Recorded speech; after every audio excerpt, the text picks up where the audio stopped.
قسم کا مجھے برداشت کرنا پڑا، بلیک میل ہوا میں، لیکن میں نے تو نہیں دیا۔ اب انہوں نے آ کے واپس ایک سازش کے تحت اب واضح ہو جائے کہ ان کا واپس آنا کوئی اس ملک کے اندر مہنگائی کا کم کرنا نہیں تھا۔ مہنگائی مارچ جو ہو رہے تھے، 3 دھرنے دیے انہوں نے کہ جی بڑی مہنگائی ہو گئی، بڑی فکر تھی ان کو۔ تو مہنگائی کا ان کا اگر تھوڑا سا بھی ان کو تکلیف ہوتی لوگوں کی مہنگائی کی، تو یہ آ کے سارے مہنگائی کے ریکارڈ، پاکستان کی تاریخ میں کبھی ایسی مہنگائی نہیں ہوئی جو انہوں نے آ کے کی ہے، کبھی اتنی بے دردی سے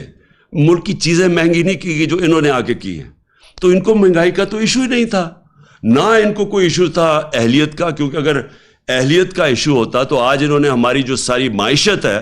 وہ تو ایسا تباہی کی طرف جا رہی ہے، جو روپیہ گرتا جا رہا ہے دن، جو ریزروز کم ہوتے جا رہے ہیں، جو سارا اس وقت اب نظر آ رہا ہے کہ پاکستان کو یہ اگر یہ زیادہ دے رہا ہے تو سری لنکا کی طرف پاکستان جا رہا ہے۔ سری لنکا کے اندر آج تیل ہی نہیں ہے، ان کی گاڑیاں کھڑی ہوئی ہیں، ان کے ملک کے پاس فورن ایکسچینج ختم ہو گیا ہے۔